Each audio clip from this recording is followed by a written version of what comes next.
we are dealing with different time zones, and we were a little bit behind. Lisa's a little bit frozen there. She's doing stuff in the background trying to get Instagram going. Yeah, we definitely got a little bit mixed up with.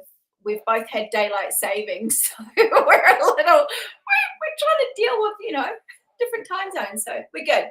But no, today we are super excited. We're talking about Egyptian gods and goddesses and monsters and hybrids and aliens and genetic engineering and all that really cool, strange stuff. So, yes, we are. Yes, we are. And here is Lisa. So like backgrounds here. My little hands are going all weird, but the Sphinx. And yeah, I've got some beautiful Egyptian goddesses and gods in the background, but my arms are disappearing. I know. How weird is that? It's like, luckily enough, I don't speak with my hands a lot. This is going to be us for the next kind of 3 shows, playing with the backgrounds, going, woo! Yeah. This is what happens when you give us technology. Stuff goes a little bit awry, and you just have to enjoy it. Just go with it. We are live on YouTube. We are live on Instagram. So if you are floating around, get on it. If you want to join the comments party, you need to pop over to YouTube. Go and find us at Cryptid Women's Society on YouTube and join in there, and then you can comment all you want and we can see it live, real time, straight up onto the bottom here. It'll start feeding through the bottom of this page and you'll be able to see them all. So if you're on Instagram right now, feel free to go jump on over to YouTube. It's going so good. So one of the reasons we are heading straight into Egypt is because somebody, if you can see my hands, somebody is that girl is going to Egypt in like 6 weeks. Oh my God. So exciting, right? It's just it's so exciting. And I'm super jealous, but in fact I'm also just really, really excited. So I kind of, living vicariously through her. So tell us about it, Jules. What's the dealio? Okay, the dealio helio. So we're going to go see these 2 cool, really cool things, like the Sphinx and the Giza pyramids. But I'm going over with my son, and we're basically just going to be backpacking it. We're not doing any set tours. We were going to go to Petra in Jordan, but things aren't great over there right now, so that may not be an option. But we're going to gauge it when we go over to see if it's going to be okay to go over. But at this point, we think it's not going to happen. So yeah, it is pretty tumultuous over in that space at the moment, right? And you don't want to get yourself into trouble and not be able to get home. So I think definitely safety when you're exploring and going on adventures for sure. Yeah. So that's okay. But I mean, man, we've got the other side. So we're landing in Cairo. We're going to be there for a few days, and we're basically just going to base ourselves in certain places for a few days or a bit longer, and then we are just going to explore from there. And the great thing about my son is that he loves weird stuff as well. Like he loves all that kind of stuff as well. So it's so funny. Like we have this saying, like chalk and cheese here. Maybe in America you might use chalk and cheese. So two complete opposites. So basically my son has sent me this list of like all the weirdest places that have anything to do in Egypt with aliens, cryptid creatures, and just other really weird stuff. And my daughter's just basically gone, this is where you go shopping. Really different. Very different. Lisa, you're frozen. You're frozen a little bit. Oh, sorry. Am I there back? Oh, you're doing stuff, yeah. Sorry. So he sent me a list last night and was basically like, it was a mile long of all these like really, really cool places, stuff that I hadn't even heard of. And places to go and see. So it's going to be like a busy trip, but it's just also going to be a really relaxed trip. We're just going to chill out. I told him the challenge that I have to find a camel to milk. He just about peed himself, so he was like almost crying. So he goes, yeah, I want to see that too. So is that a challenge accepted? Maybe, I don't know. There we go. yeah, so there's camel riding, horse riding, climbing pyramids possibly, and just going to some really kind of off the beaten track stuff, which I'm really excited about.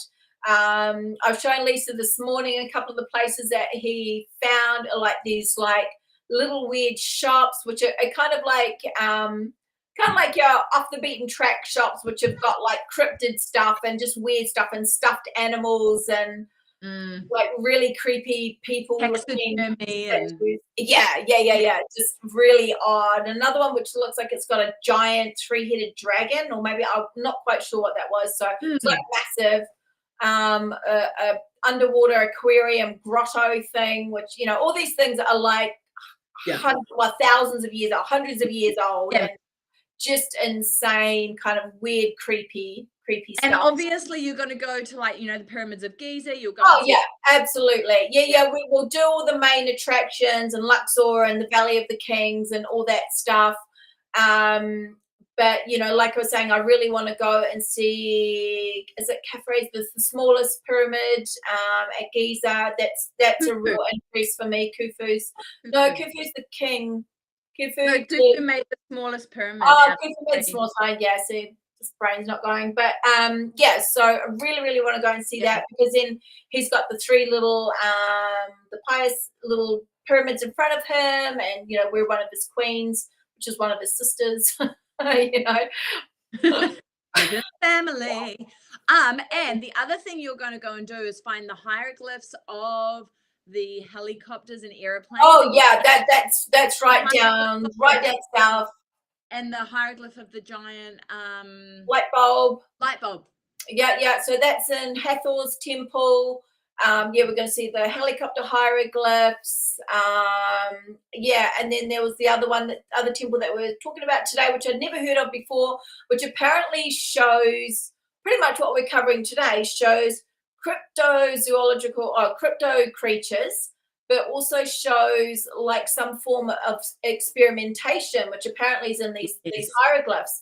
But also within this temple, these hieroglyphs are completely kind of different to the normal Egyptian ones. So that's going to be really interesting. Yeah, I think you said it was in the Valley of the Nobles. So it'll be really. Oh, that's the one. Yeah, Valley of the Nobles. Sorry, we've been through like 30, 40, 50 different places. I'm just like, yeah. So the Valley of the Nobles. So so really interesting kind of stuff to look into, and as well as just enjoying it, but just going to go and see some really. And is there a special little person you're taking with you, Juliet? Oh, possibly. Hang on, I'll have to get him. Leave Egypt and come back soon. And she's back. He's gonna go with us, and he's gonna have some time on the pyramids. Yay! It's gonna be so good. You're taking Bigfoot with you. Yeah, and actually I have to take this one as well for my granddaughter, so he's gonna go to the pyramids. So yeah. So my son is super excited about that too. He's just like, damn, we're gonna put that Bigfoot in some strange places. I'm like, okay. he's super excited about it. So so it's really, really exciting. But, so if anybody knows of some really strange kind of places over there or things that we should check out, definitely like drop it down in the comments. That would be very, very cool. Yeah. So, I mean, there's just, we're basically just going to be hanging out and just seeing what's around the local places. So, and I think that's the best way to kind of travel, because you just kind of, we'll get to see stuff that's, not the big touristy places. And it's going to be so cool. Love it. Love. Super exciting. Well, that's the reason why we're kind of covering Egypt. Next week we're onto Book of the Dead and Cleopatra and some other options. So today we're talking about gods, goddesses, obviously Cryptid Women's Society. So, goddess. We're talking about monsters and the hybridization theory around why are there so many half animal and half humans, or half animal, half gods, or half animal, half Nephilim, if you please, around Egypt and throughout ancient Egypt. And we just find that so fascinating. So we thought, okay, now's the time. Yeah. It's pretty insane, and coming from a scientific background. So there's basically like, doing the genetic engineering. So here's a little thing from Dr. Hawke. So this just kind of gives you like a little bit of a rundown. So he did a mapping of the human genome. He, in the past like 5,000 years, he said that our DNA has evolved at a rate of 100 times greater than the last 5,000 years in history. So if you look at the DNA from somebody from say 3000 BC and compare it to somebody, who's alive today, it's changed by 7%. And it may not seem a lot, to people, like, oh, 7%, but that's a huge amount. Your DNA just doesn't change that much over a certain amount of time. So their theory is, so what has literally happened in the last like 5,000 years that has altered our human DNA so much on such a grand scale. So this is where the theory comes in, that it's extraterrestrial, so that they interbreed with humans. And that has basically done this monumental change of our DNA. So the ancient astronauts, their beliefs are that they have genetically extraterrestrials, genetically engineered Homo sapiens in ancient times, and basically there's support in the scientific field of alien hybrids and manipulation of our human evolution. So it's kind of really cool. I mean, it's pretty, it's pretty kind of freaky to think of, but there's no other real, when you look at, there's no other real explanation as to why our DNA has changed like so quickly and so fast. And I guess like looking at it from a scientific perspective, whoa, I just lost myself there. Whoa. Looking at it from a scientific perspective really gives you kind of, I guess, platform to work from, right? Like if you work from that sort of theory or that sort of space, and we know that the majority of science is based around formulations and theorizations, which means that fact is based on that, per se. And so if you look at it from that, you then kind of can go into things like the theory about reptilians, which, or one of the theories about reptilians is that they need our DNA, they need our blood to continue their hybridization work and that sort of stuff throughout our DNA, and they need our blood. And there's theories around 23andMe. Do you know the new theory around 23andMe? No. Enlighten me. Yes, well, Conspiracy 101. So it's true, and then it's just true. So 23andMe is like Ancestry.com. So that's a version over in the States. We don't get that really over here. We very much got Ancestry DNA, right? We spit in the tube and you send it away, and it shows you where you're from and all that sort of stuff. 23andMe is one of the other businesses in competition, and essentially 23andMe has just the founder of it has just fired her entire board of directors, or essentially forced them to step down, and they've gone, we don't agree with this. They've all left, and she is taking the company private. But there's a lot of theories behind this going, she's taking it private so that they can sell that DNA, that they can do whatever they want to it, so they can clone, so they can make all of these changes. And once you give your DNA over, well, it's it's why we've never done it. I mean, it's like, where do you think this DNA? So now they've got a full kind of record of you and blah blah. Oh yeah, no. Yeah, absolutely. And so then, if you link in the alien theories, that there are these alien species on Earth, and they've always had deals going with certain government departments and everything else, well, then they've got an entire cache of DNA that they can choose from and use and regenerate blood and other things to help them along their way on their cryptid hybrid path. Pathway. But yeah, so I find it interesting because if you go right back into ancient Egypt, sure, there's remnants, and there's hieroglyphs, and there's imagery, and there's the Sphinx behind you, obviously some form of a chimera, right? And then you go into modern day, and there's still these versions of all of this stuff, and it's blatantly in front of our face, but we kind of want to shy away from it and not see it. I mean, all you have to do is look at the Adele post of being a reptilian. Oh my God, it's still going. It's still going.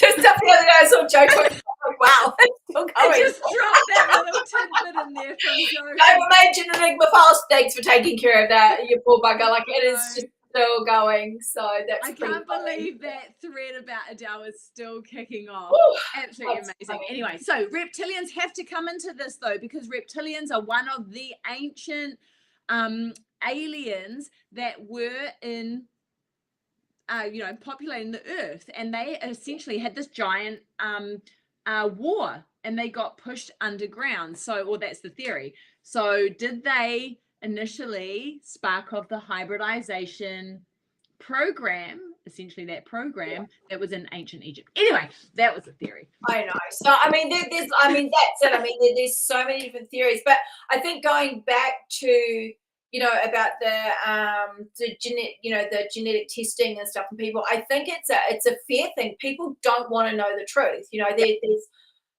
things are opening up now, and a lot of people are going, yeah, I actually want to know. But that we're a very small minority really in this world that actually really want to know the truth. The rest of the people are just like, I don't want to know, because it just gets into that it's the too scary kind of factor, isn't it, of what's going on. Ooh, hang on. Shut my curtain. So yeah, it's not like you keep disappearing. So like one of the Egyptian rulers, basically, so we'll do kind of like the human side. So this is a very kind of quick, brief thing, and then Lisa will probably do some other stuff, and then we'll kind of go on to like some of the gods and goddesses and stuff that we've done.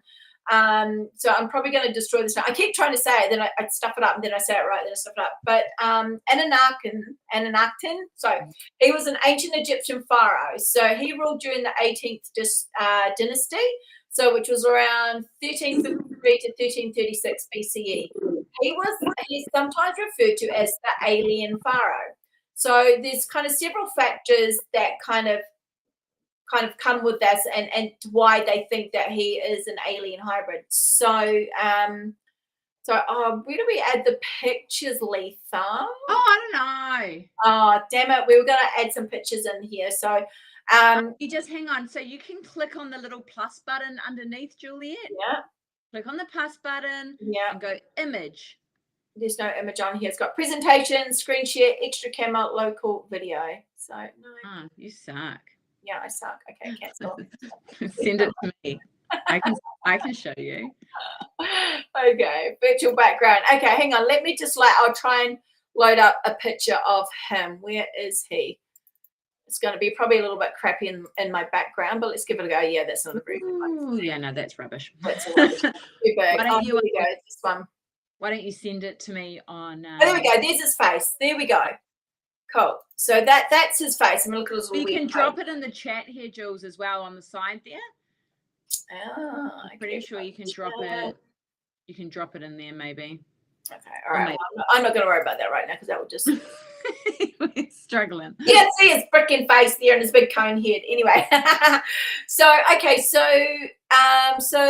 Anunnaki is believed to be King Tutankhamun's dad. Okay, and they believe that his tomb is hidden behind the wall in his burial chamber. So in Tutankhamun's burial chamber. So there was a cavity found, and a tomb was found in there, and there was a professor who was going to go and dig in there and basically go in to see and find it, and then it got closed down like a month before he was going to do it. So they reckon that is the proof. So with him, but anyway, so Akhenaten was basically Egypt followed many gods, right? So they did all this. When he came in, he basically did a radical shift and changed all the religious practices to the point where they could only worship a single deity. So Aten, the sun disk, which all of us, up the back there, you can kind of see it, equate with, aliens and all that kind of stuff where it's coming through.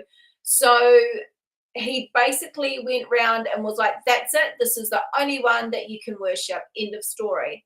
He also did a real kind of change in the artistic changes. basically a more natural. So when the pharaohs and everything had artists, or statues or stuff or drawings and stuff done of them, they basically had them as these like amazing looking pharaohs and all looking amazing. He turned around and went, no, I have to be, if you're going to do anything about me, statue, art, whatever, has to show my true form. So this is where it gets kind of a bit thingy, because you look at him, he is very, very different to all the other, looking to the other pharaohs. He has the cone head. He has a very, very weird body, and they're like these little long chicken legs, and he's very, very odd looking. So go and check him out. If you haven't checked him out, go and check him out. So that goes to the speculation of him being alien, because there's always this thing about aliens having these cone heads and stuff like this. So he also moved the capital from Thebes to the new city called Akhenaten. So they basically is named him after him. And there was a complete political change as well. So that's where they kind of believe that this kind of, he was being he was either getting orders, or it's basically his own kind of ideals of how he wants basically the religious side and the political side to go.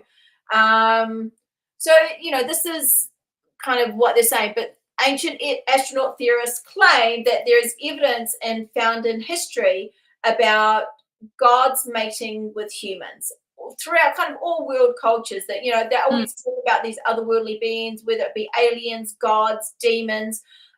They're all basically mating. I can't say sex on here maybe, but yeah, they're all basically doing the boom chaka wow wow with these gods. Boom chaka wow wow. Boom chaka wow wow going on. So this is basically that's it. So that's kind of like from a scientific point of view, that there was not only was it scientifically but politically, religiously, there was just like this massive change when he came in. From his, everything from his physical appearance was just completely different. So so he's kind of like the dude that I think kind of around that time kind of set it off, and has really started questioning. Yeah. And one of the things that we were questioning, or when you kind of mentioned, I found this guy who had an elongated head, was what was the timeline connection between the other elongated heads and the wrapping that the humans started doing across the Mayan cultures and that sort of stuff. So we haven't managed to look into that, but we probably will, and we'll deliver that information, because I think that's really interesting. Yeah. So So I think this is supposed to be on the other side here. This is supposed to be Nefertiti and Tutankhamun when she was younger. So I know she's got the two kids there. Yeah. So I think Tutankhamun's one of them. So because they moved the entire city, right, from everything Karnak down to Luxor or something like. Yeah, they completely changed all the religion. It's a single deity. They completely changed the whole political spectrum. Like the whole lot changed. So this is why they were talking about outside influences, alien influence, or whatever, it's kind of come into it. But you look at him and his statues and drawings and stuff done of him. He's very, very odd looking. He's very, very big compared to others. Yes. So like in the picture behind me, I don't know if you can see it, Nefertiti is kind of almost at his size. So there's questioning whether she is like an alien hybrid as well. So 100%. Hey Jules, if you send that to me on Facebook Messenger, I can pop that up. So I find that really interesting. And when you go and have a look at museums, like for example, I've probably the biggest museum I've ever been to is the British Museum, and they had Tutankhamun there, and they had his sarcophagus and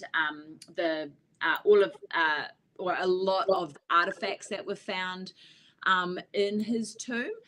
And you've got the bust of Nefertiti, which is super famous and so well known, and she too has an elongated head. And whether or not that was because she actually had an elongated head, or if they were wrapping her head to try and be in the likeness of him. I find that quite interesting as well. Like how would that change how would that change? Sorry, I'm just going to save these. How would that change our view if everyone had these, wrapped heads? Yeah. Or, I'm trying to do stuff. There we go. or Cool. didn't have wrapped heads and in fact just had big elongated heads, right? Yeah. I'm just gonna put the other light on.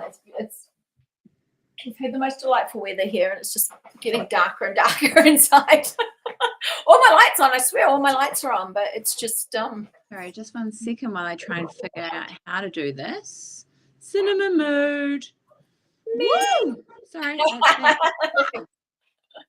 I just don't quite know how to get this guy up yet. Just give me 1 secondo.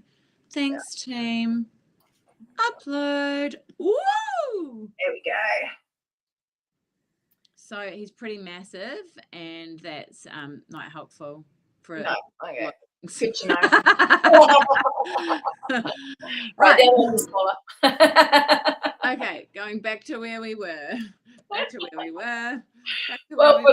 figure out the right ones. Yeah. Oh, add source. Okay. All right. You can still see us, team. Yeah. Yeah. Okay, cool. I'm getting there.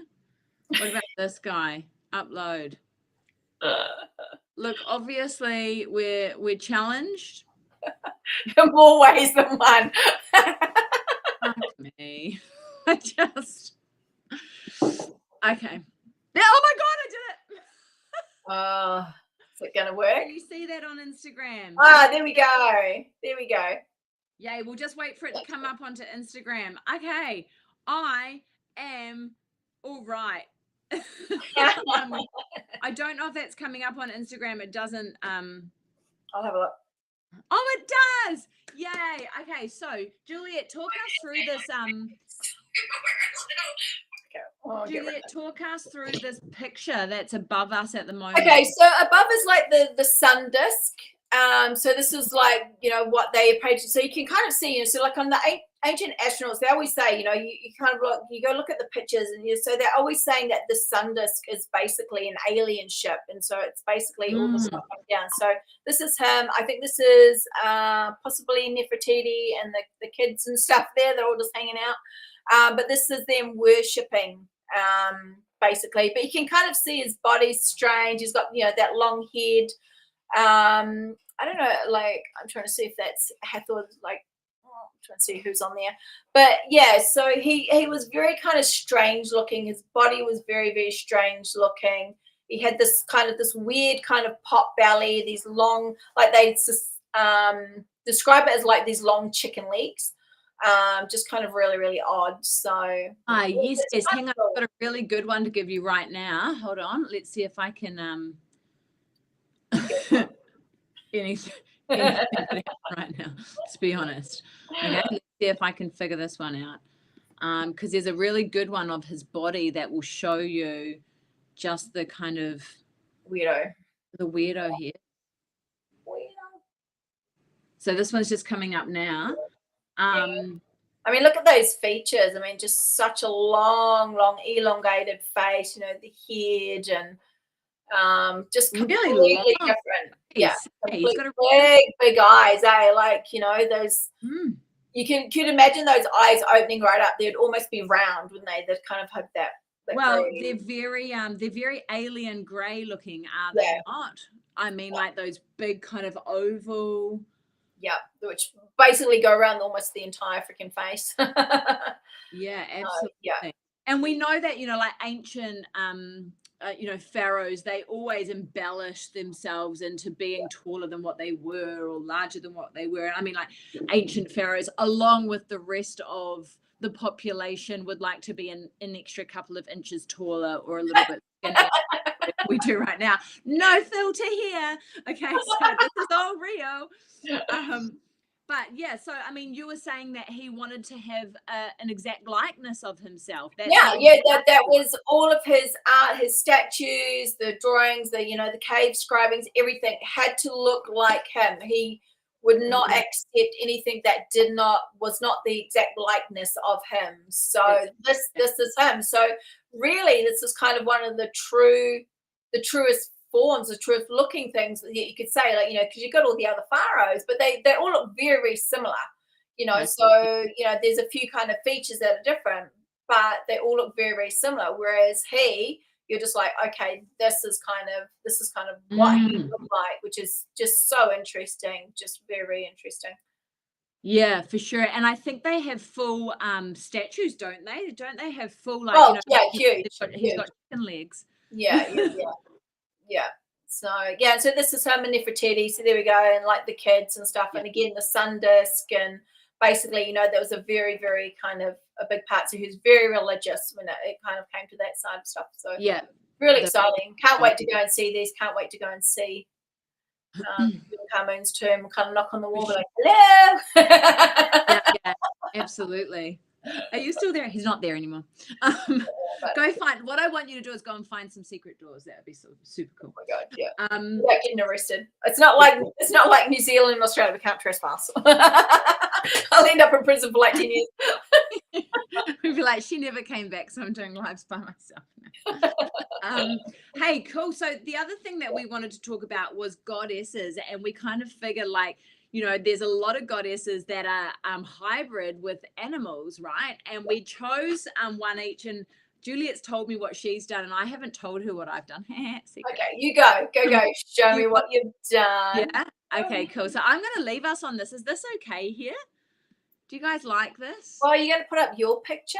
Yeah, but do you like the kind of the layout? Yeah, it's all right. What do you think? Okay, cool. It's all right. So, like, seriously, there's no pleasing this woman. No pleasing him.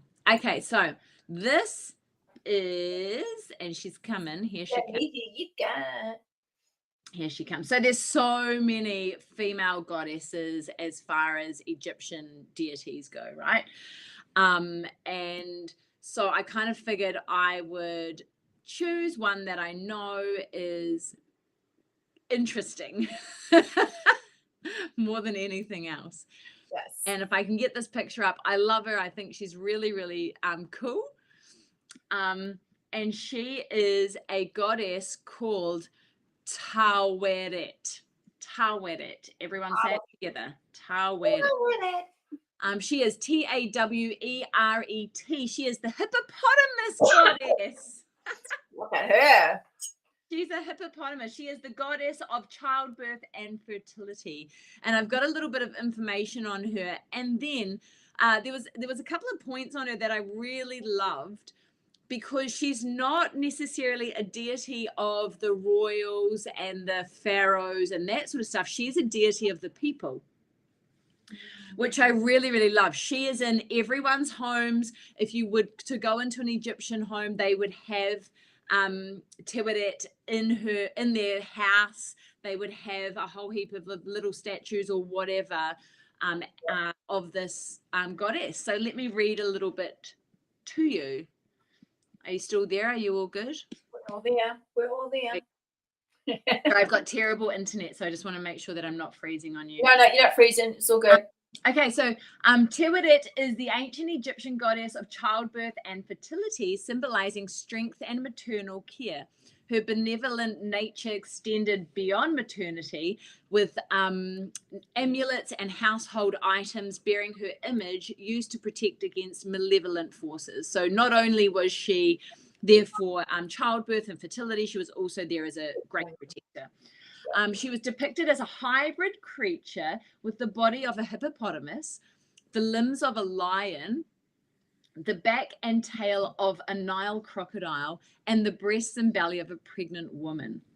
Taweret was believed to safeguard mothers and children during pregnancy and childbirth, warding off evil spirits and harmful influences. So she's a deity of protection. So I just thought that was so cool. And a little bit more, the meaning is she who is great, which is totally what women embody and mothers embody. She who is great was the patron deity and protective goddess of women and children, and thus in ancient Egypt, a goddess of childbirth, because that was one of the most important things to look after and house, right? Um, she was very big on warding off evil influences, and to that end, it is known that Egyptian mothers carried amulets that were carved with her symbol or images to invoke her protection. By the time of the New Kingdom, i.e., who you were just talking about, her likeness was also designed on objects related to fertility, like cosmetic applicators, jewelry, hairdressers, and vessels.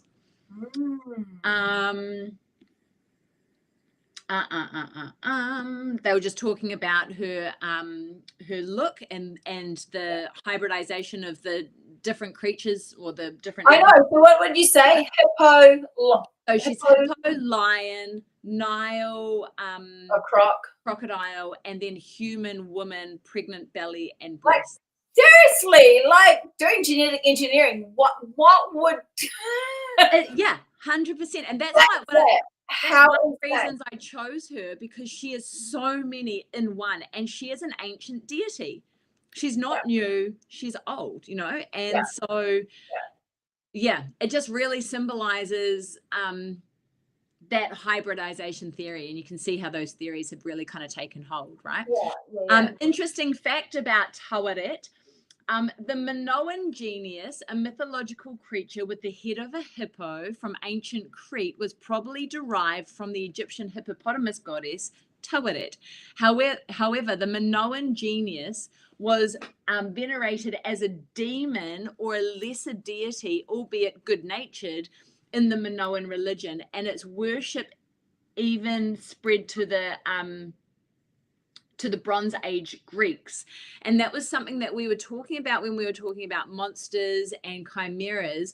Were these taken from Egypt and adjusted and changed into other religions and cultures? And that's it right there. So I just want to give you that.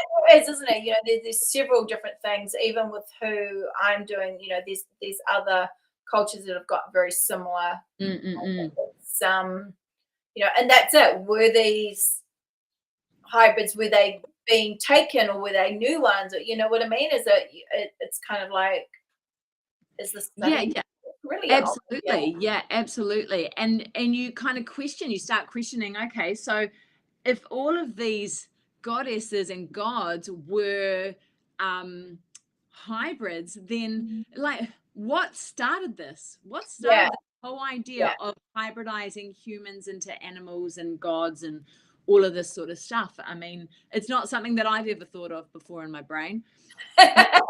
You know, I'm going to put a cat in a... No, is it that they came here and we were basically useless, and so they're trying to... they're all just going to die. Like if you look at cats, right, they bring in animals for you because you're so useless you can't do it yourself. So potentially bring you a bird, here you go, like potentially. So I've got a picture that I want to just pop up here real quick. It is of Tawaret being a magical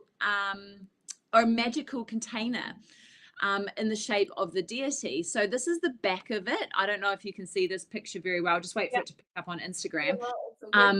But it's a tiny little container that housed magical powder. It was a magic container. It's dated from 1700 to 1500 BC. So it's the 18th dynasty from Egypt, and it's glazed steatite, some sort of a hard limestone. And it was given by Theodore M. Davis in 1915 to a guy called George Miller in 1917, who then bequeathed it to his daughter, who then passed it on to her nephew, and then who gave it to a museum. I think it's in the British Museum in 1943. So you can see how these artifacts, you know, have been taken from these tombs and then systematically, slowly being given back. That's they probably would have been sent with them into the afterlife and stuff like that. You know what I mean? That would have been going with them. You know, look after this beauty. And so I mean, these were household objects, but potentially it was found in a tomb. You're absolutely right. So this is the bottom of it. I just wanted to show you the really interesting bottom of it. I thought that is, if you go into alchemy or you go into anything that's a little bit mystical, you go into the Egypt magic schools, they all have these sort of never-ending circles and lines and things like that, which I thought was so interesting. And I've got another picture, but I don't know if I can find it, so deal with it, guys. Yeah, so that's my goddess. What do you reckon? She's pretty cool. She is very cool. A wee little hippo. Yeah, a little hippo, human, crocodile. I don't even know where to go into it. So yeah, well, I thought she was really cool. So I just wanted to share her with you because she's just awesome. I really like her, and she's not a skinny, beautiful kind of goddess like Nefertiti or Isis, or how they're depicted as these thin, what we almost kind of see as we should see now in modern day life. You need to be thin, and you need to be tall, and you need to be long, and all this sort of stuff. She is an amazing house of deity. Yeah, and it's really interesting, that they've trying to get your head around why would they genetically engineer that, so, and how did that come about, and if she wasn't genetically engineered, how did that come about, what I mean? Yes. It's there's all these kind of, it opens up so many questions, right? You're like, okay. I understand. So that's my goddess. Cool. Yeah, no, that's really cool. All right. Well, I have done Sekhmet. Find a picture of her. So she is pretty much, she's considered basically one of the most common goddesses and the most popular goddesses, basically back during all the times and stuff. So she is depicted as a woman with a lioness's head, which is basically placed with the solar disc again, which you should be able to see. Here she is. Here she is. There we go. We just got to put the lag on the Instagram picking up. So that's cool. So this is Sekhmet. So so again, you see that disc on her head again, which is kind of what people say is like the alien disc or whatever. She's got the serpent on her head, and she was probably the most powerful goddess. So that's kind of why I liked her, because there's two very different sides to her. She was the goddess of the hot sun, plague, chaos, and war. But then the other side of her is that she was a healer. She was a very strong healer. No, that's Musk. Get rid of him. Sorry. That is supposed to be her son. Oh, sorry. What about this one? What about this one? Sorry, team. Sorry, team. Trying to be somebody doesn't label things. They were labeled. That just hasn't gone across. I don't know. That's Bastat. Oh, fuck. Just go back to the other one. Dear Lord. Lordy. So anyway, yes. All right. Hang on, can we just stop there for a second? On Instagram, Kelsey says she's got a realistic body shape, i.e., like mine. Talking about Okay. Anyway, carry on. Here we go. Yeah, so Sekhmet was, she was very, very powerful. So not only did she cause chaos and war, but she was also the goddess of healing. So she could spread diseases, but she could also cure them. Yeah. So she was, like they were saying, so she was equally feared as well as worshipped, like within the Egyptian things. So she was created from the sun god Ra's eye when he looked upon the earth.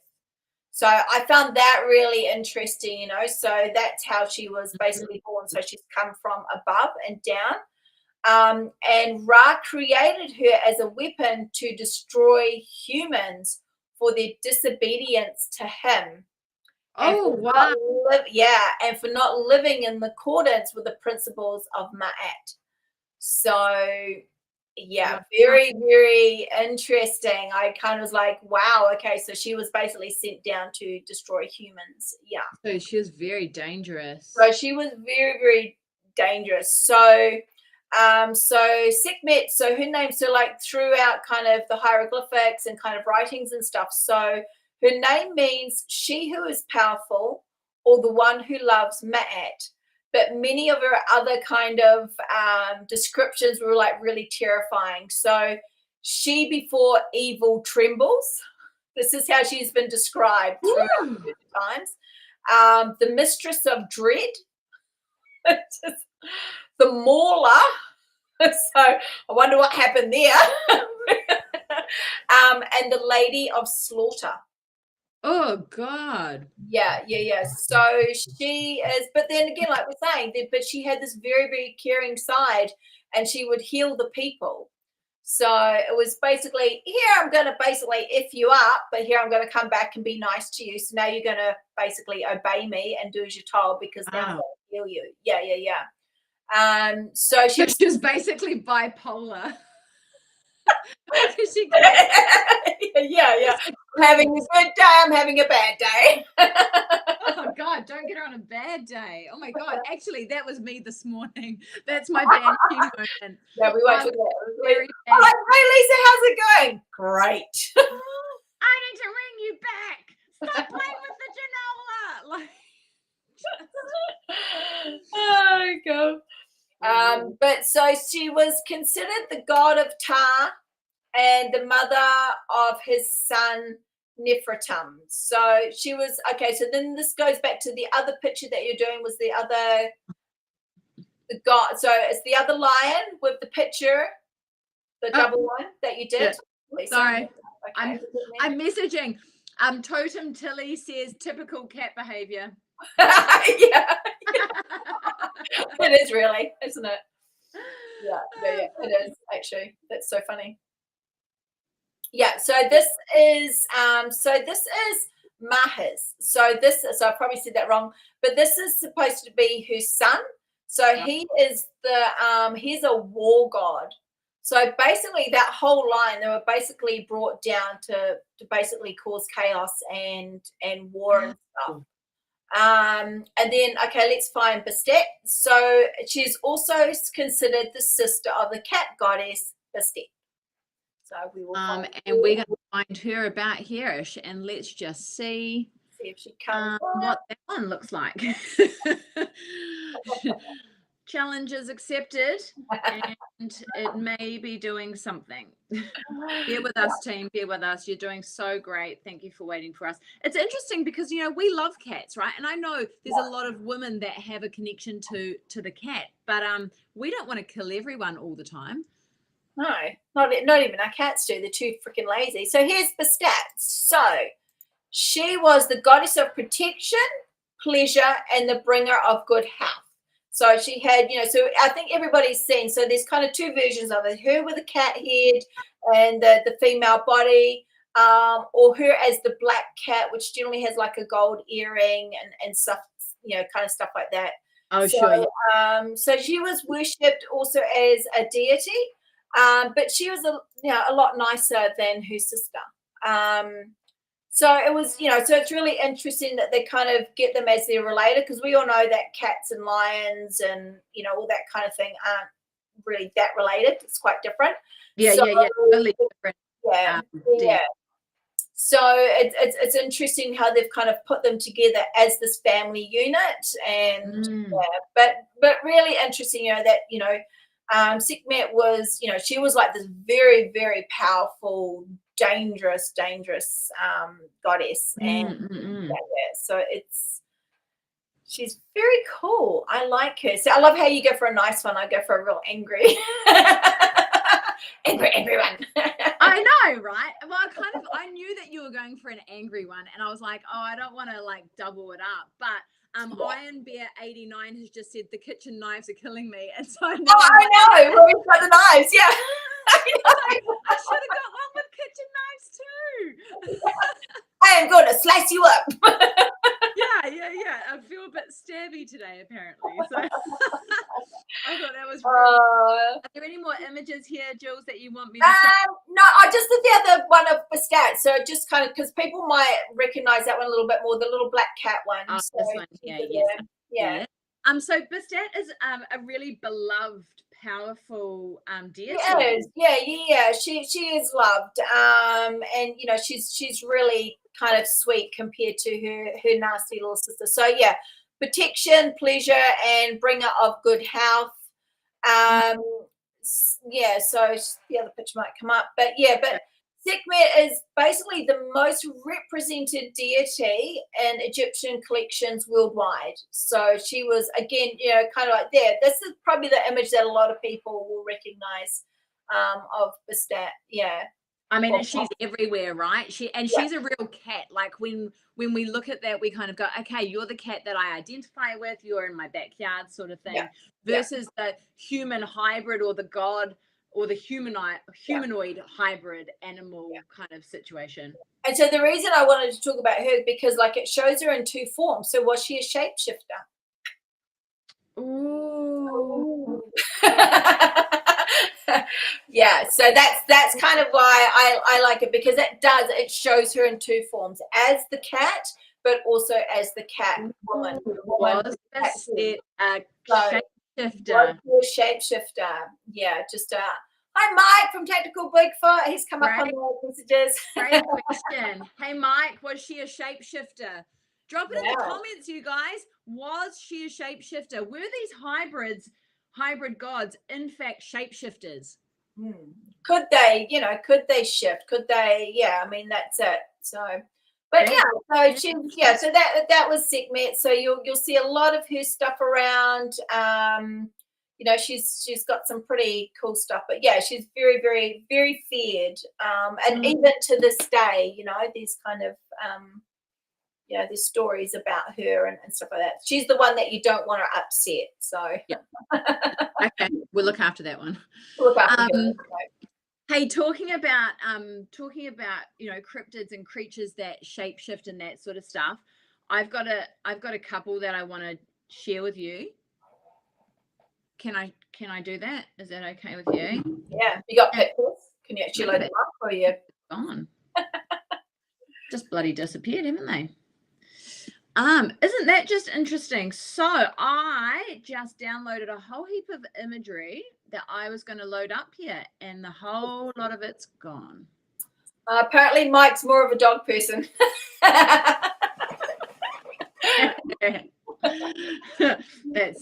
That's funny. You're a crack up. Okay, so one of the ones I wanted to give you was hold, please. Can you play some hold music? Thanks. To Terramina Iwi. Okay, I feel like we're here. Are we here? Yeah. No. Oh, yes. Okay. We're on it. Oh God. Look, sometimes things just take a while, okay? Good things take time. Enjoy it, love it. Let's go with it. Oh, look at him. This guy is cool, right? So this guy is the Egyptian griffin, right? So not only is he a lion, but he's also got wings. And I've just got a wee little blurb that I want to read you real quick. So this is from the website mysteryinhistory.com. Really cool website. You should definitely jump on it. The Egyptian griffin is an amazing creature with the body of a lion and the head and wings of an eagle. It's not just a cool mix of animals, but a powerful guardian that ancient Egyptians believed protected their pharaohs and their temples. Imagine this majestic creature standing tall, wings slightly open, ready to defend. The griffin was seen as a symbol of divine power and strength, blending the king of beasts with the king of birds. Griffins were thought to be fierce protectors, often shown in art and sculptures around important places. They were believed to have sharp senses and great courage, making them the perfect guardians. pretty cool way. Like they're pretty special. We see griffins quite a lot. And I loved their depiction of this really super cool griffin. Yeah. Yeah, because like there's griffins around the world. So again, they've changed, aren't they? So you've got like the birds with the lion heads, which is kind of the opposite. Yes, absolutely. So that kind of came. So that's interesting because that was kind of in the middle, kind of in Europe and stuff, and all around those times and stuff. Where's my brain going? In the Middle Ages. So basically, yeah. So they had the lion body, but they had bird heads. So it's almost like they're like, oh, this is kind of cool, but let's swap it and send it over here and see what happens. Yeah, 100%. And that's what we see, right, from ancient Egypt, one of the oldest civilizations on earth, especially you're talking like pre-Pharaoh dynasty. We still have these chimeras, these hybrid creatures or cryptids, if you please, that show themselves throughout archaeology and hieroglyphs and pottery and all this sort of stuff. Yeah. So this guy's really cool, and this is the guy that I really want to talk about. And there's so many different, cryptids and that sort of stuff, which we didn't realize that there were this many cryptid creatures in Egypt, right? No, and we found out about more basically today and last night. So it's really interesting. So I can't wait to kind of actually have photos and pictures of those hieroglyphs and those things of what they are. So, that's going to be so cool. Yeah.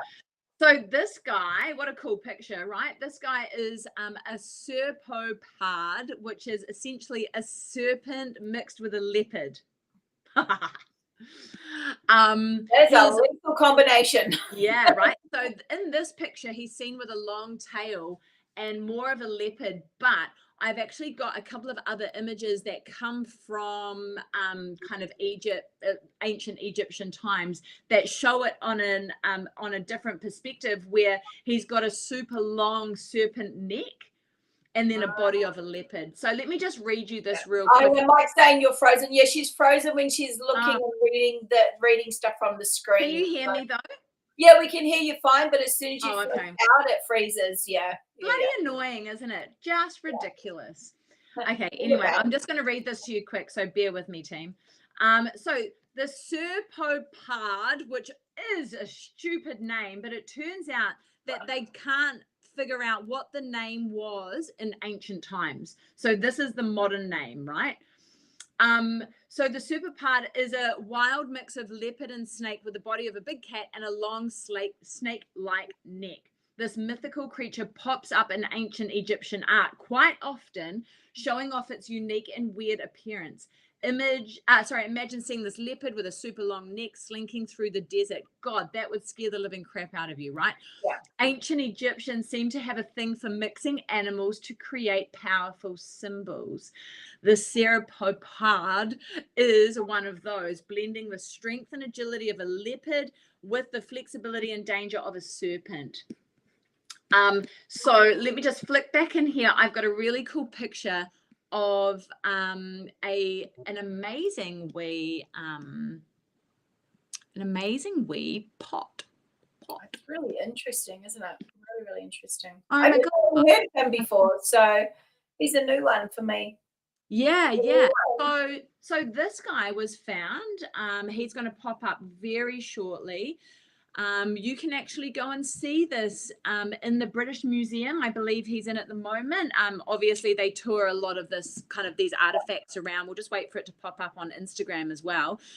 And you can see here that he's got a long tail, but he's also got a long neck. And they believe that it is this hybrid creature. Wow.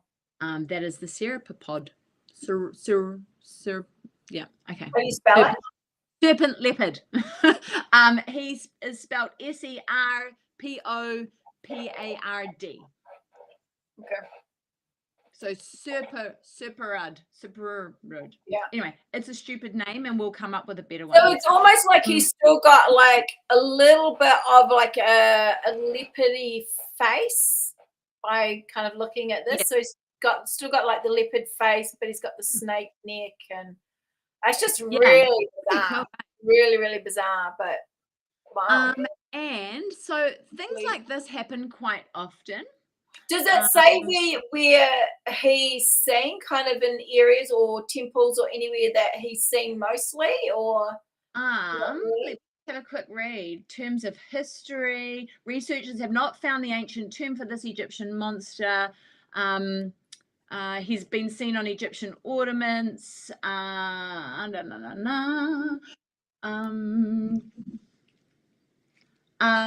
So he's been depicted by other cultures like Mesopotamia and Elam.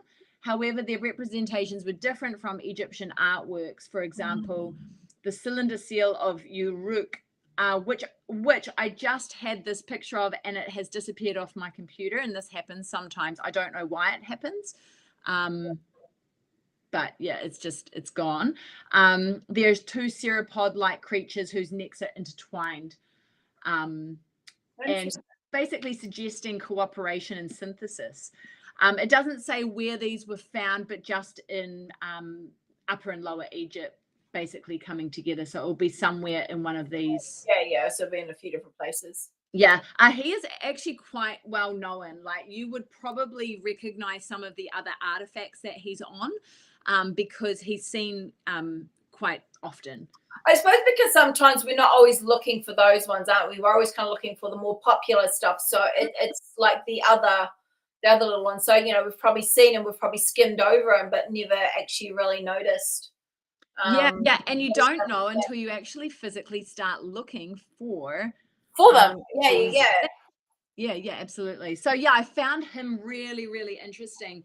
And I just, and so Kelsey says, yes, the phoenix as well. Absolutely. And, the phoenix is such a well-known cryptid as far as Egyptian culture goes, but you see the phoenix throughout everywhere, right? Yeah, right through Europe and the middle. Yeah, everywhere. Yeah. And again, there's different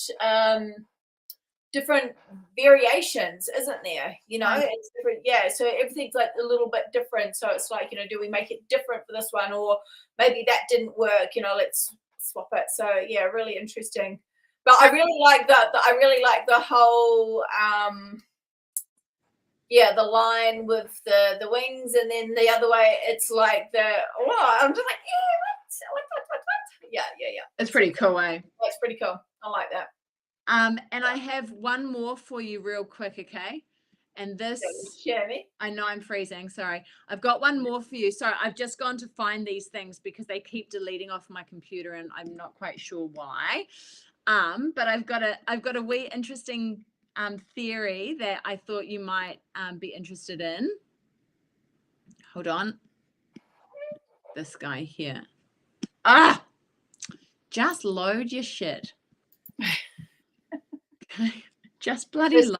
Technology doesn't like us because we speak to it's so frustrating. I think it's the atmospheric crap up the back there as well. Like, I've got some pretty we've got some pretty crazy weather going on. I know America's got some mental stuff going with hurricanes and things like that at the moment, and we've got some sort of weird atmospheric stuff. So hey, this is my last wee tidbit, and then I'm sure we're going to wrap this up. So there is a picture that's just come up of two coins. And these guys are so interesting. Have you seen these before, Jules? No. Are they real or are they AI generated? That's what we need to find out. They are not AI generated. I can confirm they are not AI generated. They were found, and I'll tell you where they were found. So a group of people who worked on the renovation of a house in southern Egypt found a number of rare coins. They call the coins unique because the coins have no images of human figures apart from this strange little alien dude on it. It's possible that the coin shows visiting aliens on planet Earth. According to many ufologists, the answer is yes. These were found back in, can I even find the information on this? Probably not now. Oh God, I'm sorry guys. This is just Sucky. Everything's going pear-shaped. So, yep. So every once in a while, we come across certain objects that make us wonder, what if we are not the entire story when it comes to history, alien life, and civilization on Earth? Well written, tallwhitealiens.com. So it says, in the past, people from around the world have discovered ancient coins that are anything but ordinary. Some of them depict strange flying objects, while others, like the ones these coins are posted below or on your screen now, seem to offer conclusive evidence that we have in fact been visited by alien life forms, just as the ancient astronaut theory proposes tens of thousands of years ago.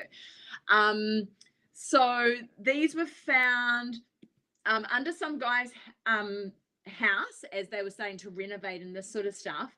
And there's huge amounts of scrutiny going on, right? They're called fake and all this other sort of stuff because they're debating the origin. They're obviously real coins, but they have an alien in a spaceship on it, right? Which is weird. Yeah, that's very odd. Very, very odd. I'd like to see like somebody showing them around, or yeah, absolutely. So I was just kind of like, oh, that's interesting, because you quite often it's easy to say it's a hoax. It's not easy to prove things, right? You go straight to it's a hoax, obviously. yeah. And fair cool, but I've seen this circulating for quite a while. Like this is quite an Like old the one on the like the goldy colored one, just like because it just, yeah, I don't know. It's very I don't know, but yeah, super interesting, right? And like, you know, when they first found like Roman coins and things like that, they probably thought the same thing. So who knows? yeah, interesting. But it's like, how many more of these are floating around? So if there's one, so there should be a lot more of them, basically, shouldn't there? Well, So, I don't know. And why would it be a coin? I don't know. And then if you go back, Romans had square coins and that sort of stuff as well. So yeah. So interesting. I just wanted to leave you on the idea that there were alien hybrid money systems going on as well. What do you reckon? Am I winning?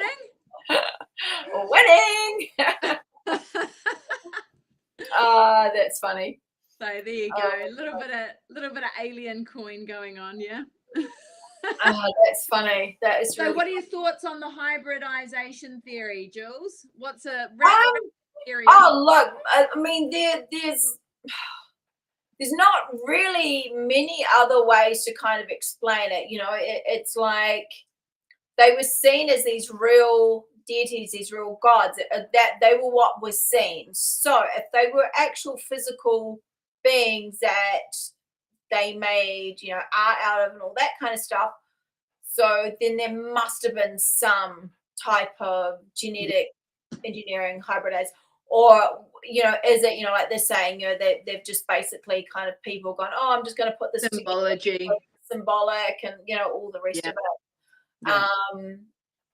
But the fact that those creatures are then kind of seen again, like, you know, in a completely other place, you know, it's kind of carried on. I don't know. It's yeah, I definitely reckon that there's a lot more to kind of look into. I love the way that they think that there is a giant ship underneath the Sphinx, so that could prove everything, and Akhenaten's kind of tomb and stuff. For me, that is the most compelling thing, is him. Like, he was very, you know, it's kind of that there's such a huge, it wasn't just like, oh, written, here's this kind of alien dude. There was an actual very, very real complete change that was going on. So massive shift there, right? I mean, like, yeah, that whole shift from the original city to the next kind of capital city, and that whole dispelling of priests and all of that political, religious, you know, basically how they were showing it's very, very kind of, that side of it is very contained. There was absolutely, I think, an outside influence coming in, and Sure. really around those times there was not really any other influence that's been recorded that would do that.